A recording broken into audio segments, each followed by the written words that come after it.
Tarcísio e Derrite usarão dinheiro do PCC contra a própria facção. O governador Tarcísio e o secretário Derrite dão ajuste final em decreto que viabilizará o uso de recursos apreendidos com facções em São Paulo. Planeja utilizar o dinheiro das facções contra elas próprias. Ele e o secretário trabalham nos ajustes finais de um decreto que vai ser publicado, que vai regulamentar a lei de lavagem de dinheiro no Estado. A ideia é fazer que valores retirados do crime organizado possam ser destinados ao Fundo de Incentivo de Segurança Pública, o FISP. A partir dele, a verba será direcionada para a área de inteligência e ampliação de estruturas das polícias civil e militar. Já bens apreendidos do narcotráfico, como carros, lanchas e outros itens de valor, serão leiloados para angariar recursos para o fundo. Para isso, Tarcísio e Derrite montarão um chamado Núcleo de Recuperação de Ativos, que terá como coordenador um delegado de polícia. Ele será encarregado de fazer contato com unidades de investigação para mapear os bens custodiados e focará naqueles que tiverem decretação de perdimento pela justiça ou de valores imóveis sequestrados. Vale lembrar que recentemente a polícia apreendeu automóveis de luxo do PCC cujas unidades chegavam a custar até R$ 1 milhão. O decreto é necessário porque, sem o respaldo jurídico administrativo, muitos dos bens apreendidos acabam esquecidos e ficam sucateados. O texto já foi aprovado pelas consultorias jurídicas da Secretaria de Segurança e do Palácio dos Bandeirantes. Não tem mais ainda, né? A minuta está em fase final, vai ser encaminhado pelo Tarcísio, blá, blá, blá. Beleza, é isso, né? Já tá dado. O Tarcísio e o Derrite, eles estão fazendo o que eles podem dentro do escopo do escopo que tem os estados para legislar sobre esse tipo de assunto, né? Então, eles pegam ali como é utilizada a lei de lavagem estadual e faz decreto ali, etc. Agora, a competência ainda é muito pouca dos estados, né? Para várias questões. Eu tenho falado há algum tempo sobre o confisco alargado dos bens dos criminosos de organizações, de facções criminosas, né? O que se trata o confisco alargado de bens? Se trata, né, como o próprio nome diz, de fazer o confisco de todos os bens que sejam ligados àquelas pessoas, né? Porque o que o criminoso ele faz antes de ser preso ou até, enfim, ao longo da sua vida, ele não coloca nada em seu próprio nome, uma vez que seu nome é mais sujo do que pau de galinheiro. Coloca o nome, coloca determinado item, enfim, no nome de algum familiar, de algum amigo mais próximo, de alguma pessoa, muitas vezes que nem está sabendo daquilo, né? É utilizada como laranja.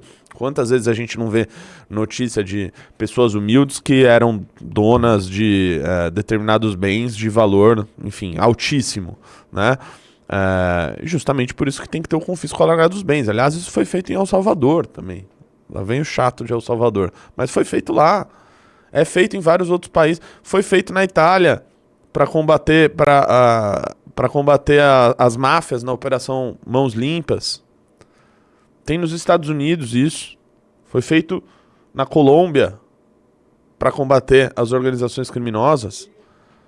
Os caras utilizam do emaranhado jurídico e do paraíso que é o Brasil para manter os seus bens de alguma forma com alguma pessoa ligada ao crime organizado. Então aí é que está o problema, né? Precisa de muitas mudanças do ponto de vista federal para isso. E vamos falar a verdade aqui, a gente teve um governo supostamente de direita nos últimos anos que deveria ter se comprometido com a pauta de segurança pública, mas não fez.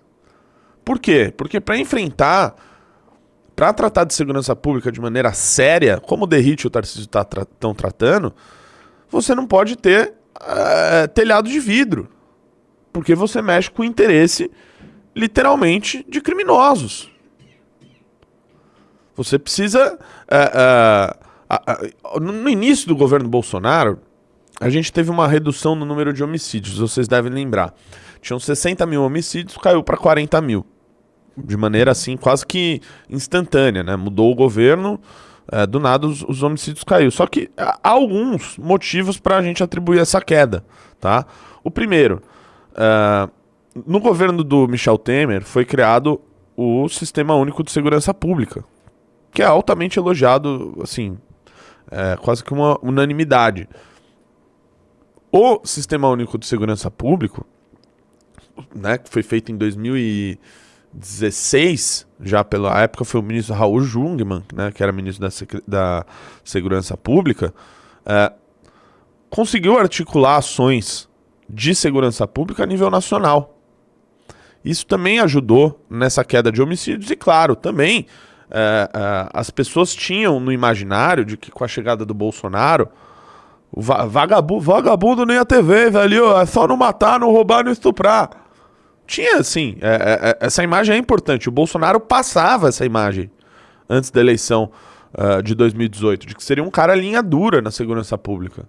E, obviamente, isso também tem a ver com a redução de homicídios. Porém, isso não se manteve. Isso não se manteve. O governo Bolsonaro entregou o governo ali com cerca de 50 mil homicídios. Qual é a medida que foi tomada de mudança de legislação penal ao longo do governo Bolsonaro? Nenhuma. O Moro bem que tentou. Com o pacote anticrime, algumas mudanças importantes para serem discutidas e não conseguiu. Por que não conseguiu? Porque o governo não colocou seu capital político à disposição. Preferiu não gastar fichas com o Congresso para aprovar uma medida contra o crime. Por quê? Gastava as suas fichas políticas para manter, para afastar a investigação contra filho corrupto, para retirar COAF do Ministério da Justiça, para não ter investigação. Era esse tipo de projeto que foi discutido no governo Bolsonaro. A mudança do COAF beneficia a quem? Beneficiou a quem? Então depois o pacote anticrime do Moro foi totalmente destruído. Não tinha nenhuma medida ali que depois foi aprovada lá. Fizeram uma comissão para discutir uma comissão especial, que era até tocada pelo Alexandre de Moraes e pelo Rodrigo Maia, né? Com medidas de segurança pública que não resolve o problema, não mexe no cerne da questão. O Moro defende aqui o que eu estou falando do confisco alargado de bens, enfim, isso também já está amplamente divulgado aí em literatura acadêmica de segurança pública, tá? O Derrite sabe disso. Aliás, o Derrite, o que me surpreende aí na gestão dele é que o Derrite é um cara bastante estudioso da segurança pública.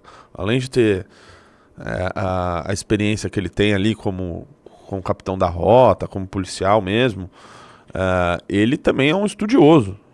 Estuda bastante a questão da segurança pública e esse tipo de medida, obviamente, vai de encontro com o que a gente acredita. Agora, sabendo que o poder do Estado ainda é limitado. Ainda é limitado. E, quem sou eu, mas se eu pudesse sugerir ao secretário e ao governo do Estado de São Paulo, a gente precisa ter uma mão firme para mexer nos presídios. A fase 1 do plano de controle territorial de El Salvador foi a retomada dos presídios. El Salvador retirou os presídios da mão do crime organizado e das facções e passou, né, como deveria ser, o Estado controlar. Isso precisa ser feito, tá? Não é porque estamos em São Paulo que as coisas são diferentes de outros lugares. O crime organizado continua mandando e desmandando nos presídios.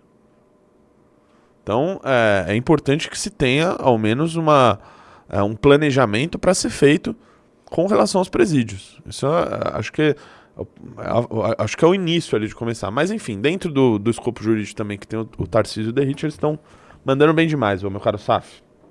É isso aí, estão muito bem.